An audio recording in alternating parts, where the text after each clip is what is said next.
Baik. Jami'ul badani bihaitsu yahtariqu jami'ul ajza'il fasidah.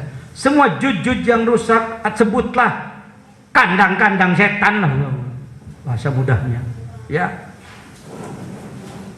Darah-darah yang dihasilkan dari rezeki haram. Ini pembersihan ke situ. Jangan menganggap bahwa darah yang mengalir di badan. Berapa liter di badan? Katanya berapa liter? 6 liter ya? 8. Kalau 8 liter dijadikan tetesan kira-kira jadi berapa juta tetes ya? Ya gitu aja. Nah, berapa tetes yang sudah bersih, halal murni, berapa tetes yang dicampuri rezeki haram?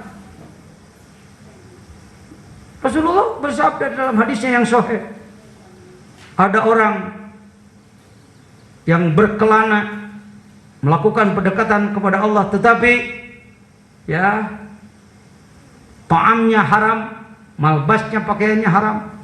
Bagaimana Allah akan mengkabulkan? Zikir yang ini terkait dengan itu. Kenapa disalurkan ke seluruh tubuh, dihembuskan kepada seluruh tetes darah? La ilaha illallah, la ilaha illallah. Kenapa harus penuh konsentrasi? Bukan biasa. La ilaha illallah. Bahkan yang saya peragakan kemarin kakek-kakek itu, la ilaha illallah, la ilaha illallah, sambil matanya nengok apa? Cecak ngambil apa? Nyamong, la ilaha illallah. Bagus apa jelek? Tetap hargai bagus daripada enggak. Tetapi soal bobot ya mohon maaf ya kepada kakek-kakek, bobotnya mungkin berbeda dengan yang memakai metode. Jadi la ilaha illallahnya illallah dihembuskan kepada suwaidil qalb agar dia tersalur menimbulkan hawa panas ke sekujur badan sehingga ajzaul fasidah yang jelek-jelek, yang rusak-rusak bisa terkena imbas cahaya dia. Makanya setelah zikir, kalau dalam kitab Anwarul Qusyah disebutkan jangan dulu minum air dingin gitu. Agar panas tubuhnya berfungsi dulu gitu. Sampai ke situ, Pak. Ya bedalah yang pakai metode dengan yang nggak pakai metode. Apapun pasti beda, pasti beda. Bangunan kenapa kelihatan rapi? Karena dibangun oleh ahli yang memiliki metode. Tuh bikin kusen.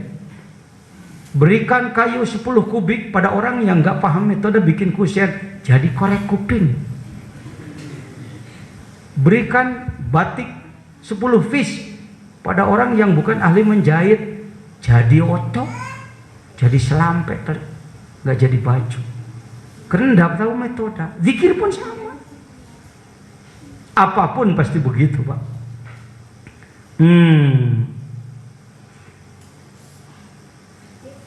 Wa yatanawwaru ma fil badan tuh, dan bermunculanlah cahaya pada setiap tetes darah, daging, tulang, otot, urat, seluruh memiliki cahaya. Bukan cahaya terang kayak lampu, bukan. Cahaya Allah, Allahu nurus samawat. Tanpa rupa cahaya Allah itu, tanpa rupa. Malam itu pun cahaya Allah. Oh nggak ada, ini gelap aja. Ini kan lagi ngaji daleman, ya. Jangan disamakan dengan ilmu biasa. Minal azza'i solehah, dari jujud yang soleh, binuril jalalah tuh kan, dengan cahaya lafaz Allah, fayahitu ala mahallil lataifi kulliha, maka ia menembus, mencakup kepada semua tempat-tempat latifah yang 7. Oh begitu, oh pantas. Abah, walaupun terkadang beliau mengatakan talqin 7 latifah, tapi sangat jarang menyampaikan itu. Saya mungkin salah seorang atau satu-satunya orang mungkin yang menjelaskan bahwa Dengan menggunakan la ilaha illallah seperti itu, 7 latifah sudah diolah semua. Ya. Mungkin Bapak dengar-dengar orang lain sih sudah ditalkin berapa latifah? 7. Angkat tangan yang pernah ditalkin 7 latifah. 1, 2. Yang lain kebanyakan belum. Nggak usah kecil hati. Kenapa? Karena dengan menggunakan la ilaha illallah seperti itu sudah menyentuh semua latifah. Setiap selesai penataran mubalik di Suryalaya, pada periode saya dulu, saya sebagai ketuanya, selalu saya ajak untuk talqin 7 latifah. Mohon maaf, banyak latifah sudah ditalqin semua, sifat masih belum banyak, Pak. Ya, dengan hormat ya, maaf, tidak bermaksud menyinggung. Sekali seangkatan itu 300. Ternyata 300 peserta talqin 7 latifah semua. Ya ada lah yang ditalqin 7 latifah memang wataknya sudah bagus, semangatnya bagus, lalu semakin lengkaplah dengan ditalqin 7. Tapi saya katakan nggak jamin. Nggak jamin. Jadi Anda yang belum ditalqin latifah 7 nggak usah apa minder. Saya mau belum, karena menggunakan la ilaha illallah seperti ini, saya ulangi, adalah sudah mengolah berapa? Kayak nggak ketangkep omongan saya ini. Alhamdulillah. Paham ya? Oh, nah gini. Pentingnya ketemu saya mungkin antara lain legalitas seperti ini. Kemarin ketika belum dijelaskan, saya tanya takholli tahalli tajalli. Bapak-bapak, saudara-saudara sudah takholli belum? Belum. Takholli itu kan kelasnya tuh kan, selalu kelasnya tinggi.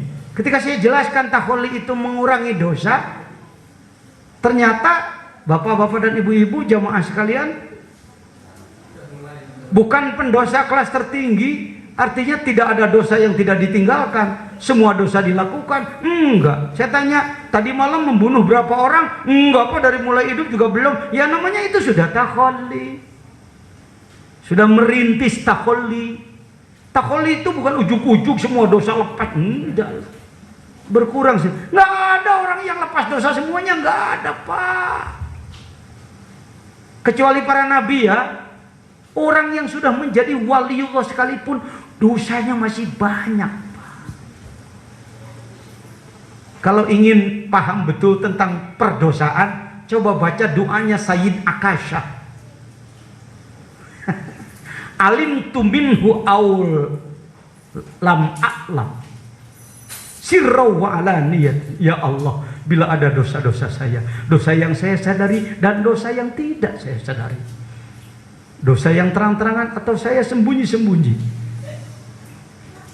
Kalau Bapak disuruh ngitung dosa Bapak, sepengetahuan Bapak kita lah, kalau kita diminta, termasuk saya, coba Bapak hitung dosa-dosa Bapak secara rinci, dihitung semua.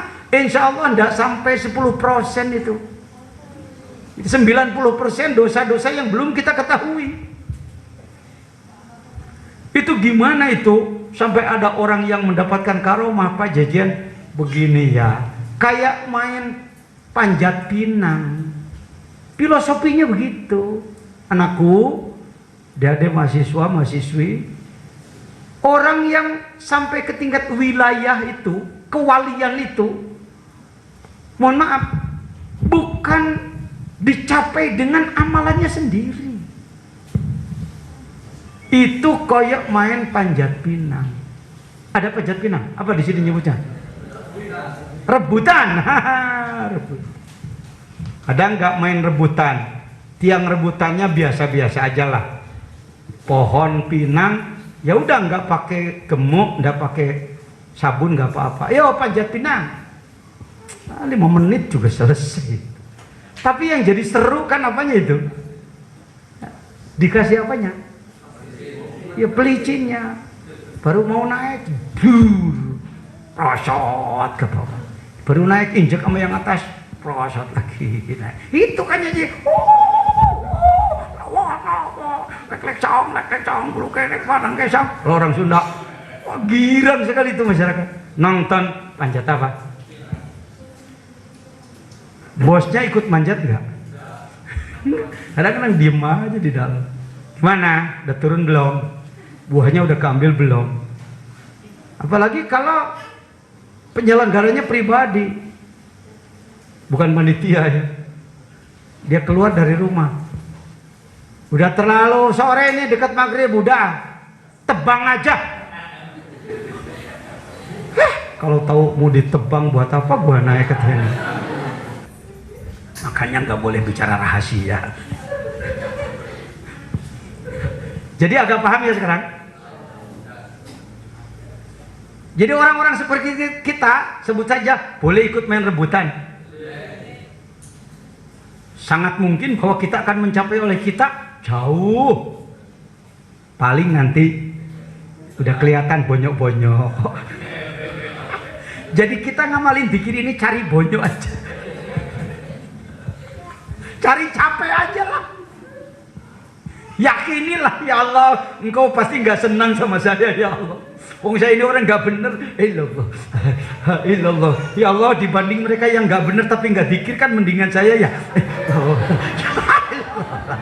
Ilallah, ya Allah, daripada orang gila ngaku sehat kan lebih baik orang gila ngaku gila ya Allah ya.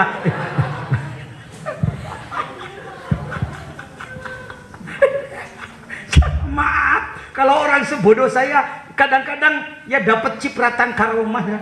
Bukan karomah saya, karomahnya para guru nyiprat ke saya. Kata orang luar biasa ya Jejen itu. Kamu tertipu aja. Kamu tertipu. Makanya kalau Anda hormat sama saya suka getawain. Ngapain lo? Goblok lo, ketipu lo. Nggak tahu borok gue lo. Dalam tarekat enakan begitu kan. Ketimbang kaku banget tuh, jalan aja nunduk terus. Torekot di rumahnya serba haram. Padahal orang pusing dengan saya. Tuh tadi kalau ikut makan malam di mana? Tuh, ada yang nyumbang lagu tuh. Kok torekot begini? Memangnya torekot harus apa? Haram. Serba haram, bid'ah. Pindah aja no ke pulau sendiri, nggak bergaul dengan orang kan. Maaf ya.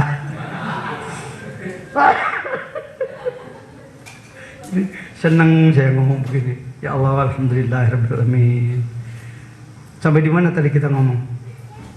Jadi lafaz jalalah ditembuskan kemana? Ke seluruh latifah. Jadi zikir itu sedang membakar juz-juz kotoran dalam diri kita, yang dohiriyah maupun batiniyah. Nah, kalau sudah ke situ, Anda akan berpikir, oh begini ya, begini, nggak sembarangan, pantas banyak orang yang nggak mau.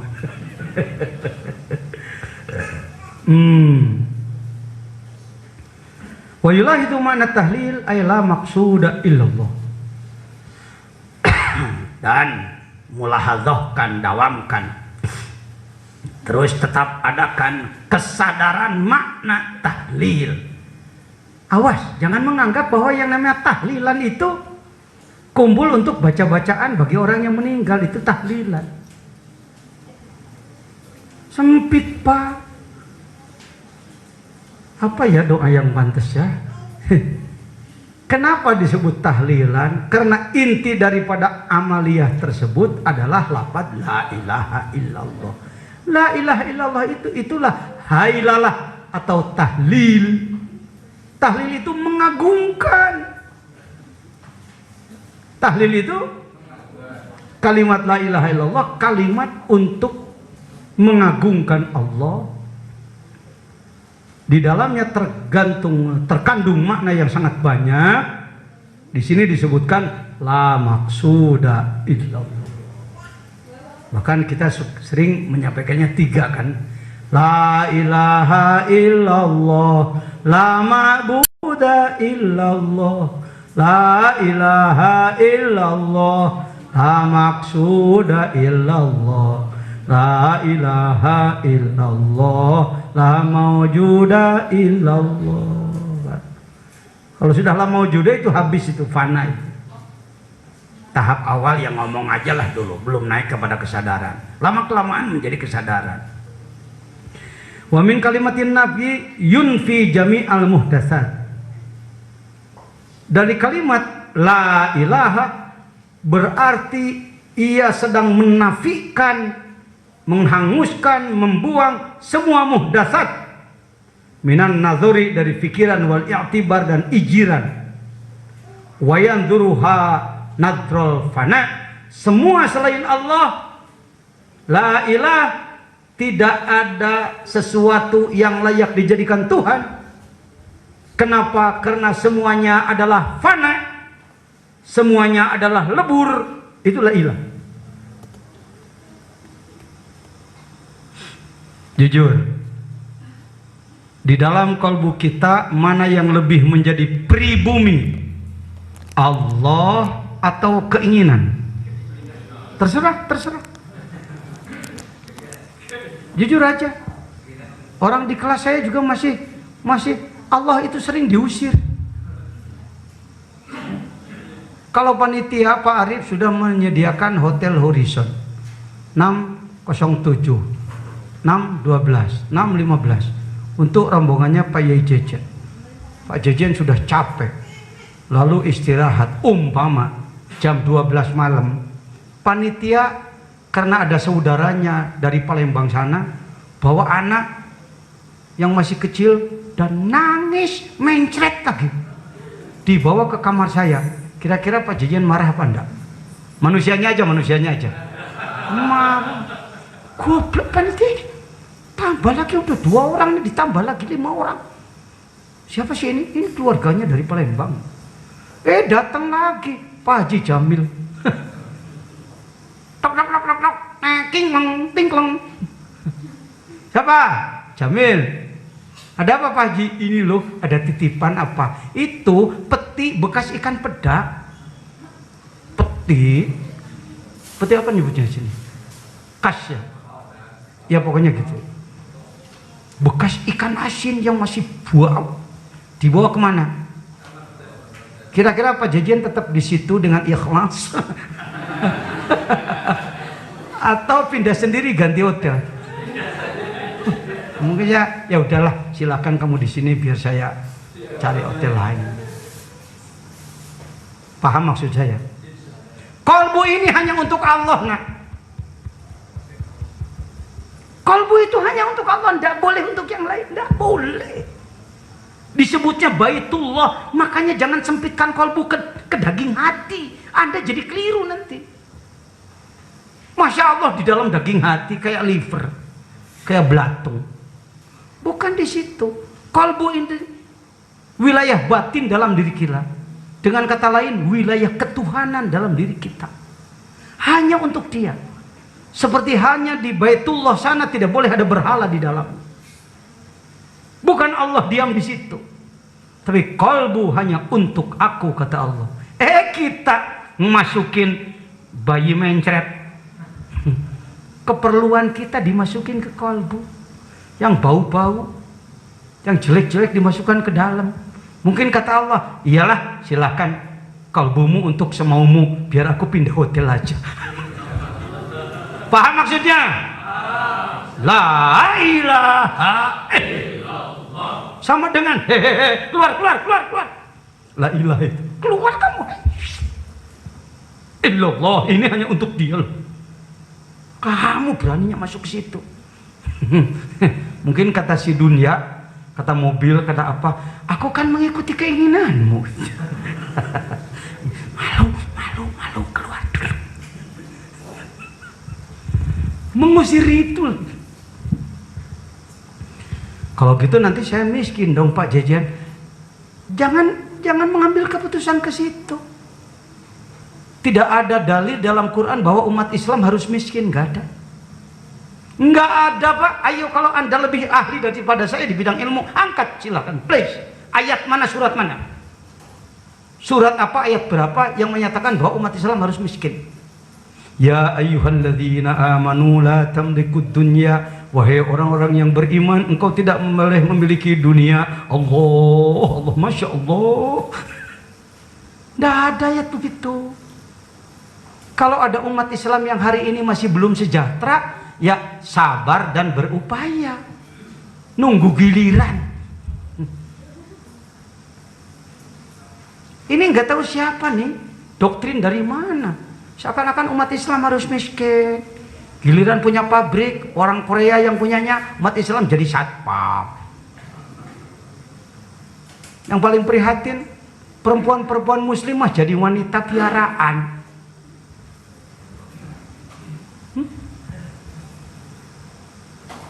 Annal ardo yarithuha ibadiyas solihun. Dunia ini kuwariskan untuk hamba-hambaku yang soleh. Kalau kita melihat umat yang belum sejahtera, nasihatkan sabar ya, berupayalah. Hargai pekerjaan yang ada ya.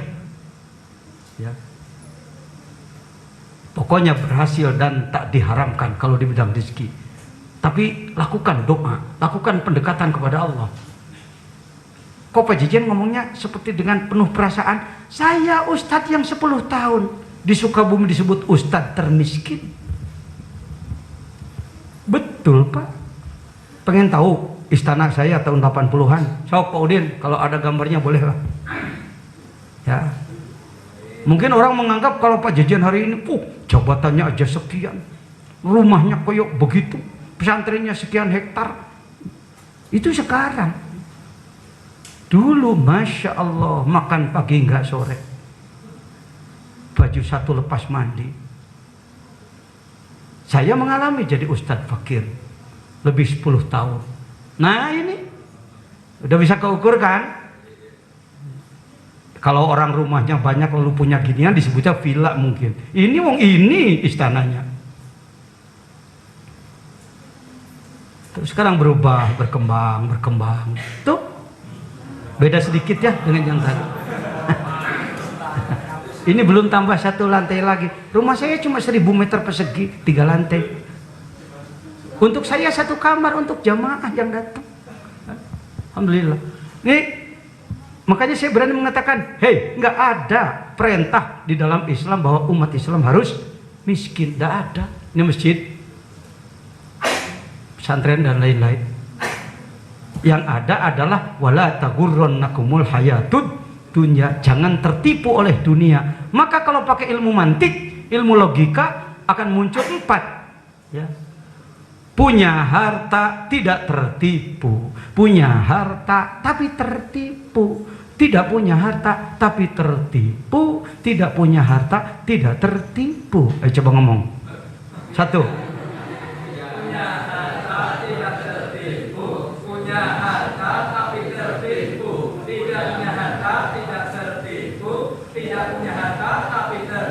Sayang cuma sendiri yang ngomongnya. Ya, DPAJ namanya, Dewan Perwakilan Jamaah. Itu pakai mantik itu.